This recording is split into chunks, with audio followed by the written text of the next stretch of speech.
10ই মুহররম আমাদের করণীয় কি, আমরা কি করব? ভালো করে মনে রাখবেন, 10ই মুহররম আমাদের মূল 2 কাজ। বলেন তো কয় কাজ?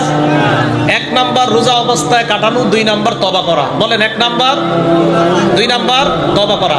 প্রথমে রোজা অবস্থায় কাটানোর দলিল, এরপরে আমরা তওবার দলিলটা নেই। প্রথমে রোজা অবস্থায় কাটানোর দলিল সহিহ বুখারী হাদিস নাম্বার 2006 নাম্বার হাদিস, আব্দুল্লাহ ইবনে আব্বাস রাদিয়াল্লাহু তাআলা আনহুমার বর্ণনা। তিনি বলেন, মা রাআইতু রাসূলুল্লাহি সাল্লাল্লাহু আলাইহি ওয়াসাল্লাম ইয়াতাহাররা সিয়ামা ইয়াউমিন ফাদ্দালাহু আলা গায়রিহি ইল্লা হাদাল ইয়াউম ইয়াউমা আশুরা ওয়া হাদা আশ-শাহর ইয়ানি শাহর রমাদান। আব্দুল্লাহ ইবনে আব্বাস বলেন, রমজানের পরে সবচাইতে দিনের মধ্যে নবী রোজা রাখার ক্ষেত্রে গুরুত্ব দিতেন মুহররমের 10 তারিখ, আর মাসের মধ্যে রোজা রাখার ক্ষেত্রে সবচাইতে গুরুত্ব দিতেন রমজান মাস।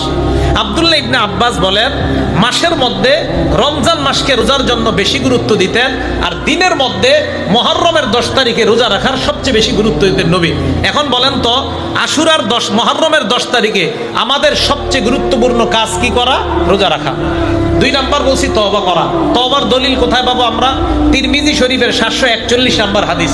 দেখেন হাদিস, আব্দুল্লাহ ইবনে আব্বাস রাদিয়াল্লাহু তাআলা আনহুমার বর্ণনা। তিনি বলেন, আমার রাসূলুল্লাহ সাল্লাল্লাহু আলাইহি ওয়াসাল্লাম বিসাওমি ইয়াউমি আশুরা, নবীজি মুহররমের 10 তারিখে রোজা রাখার হুকুম করছে।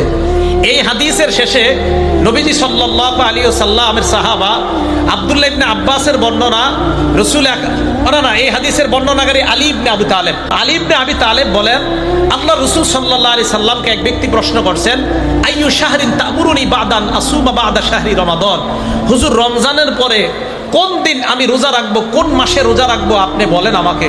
নবীজি সাল্লাল্লাহু আলাইহি সাল্লাম বললেন, ইন কুনতা সাইমান বা'দা শাহরি রমাদান ফাসুবিল মুহররম, তুমি যদি রমজান মাসের পরে রোজা রাখতে হয় তাহলে তুমি মুহররম মাসে রোজা রাখো। কয় কেন? কয় মুহররম মাসে এমন একটা দিন আছে যেই দিনে তাবাল্লাহু ফীহি আলা কওমিন, এক সম্প্রদায়ের তওবা আল্লাহ কবুল করেছেন, ওয়া ইয়াতুবু ফীহি আলা কওমিন আখারিন, কিয়ামত পর্যন্ত অন্যান্যদের তওবাও আল্লাহ কবুল করবেন।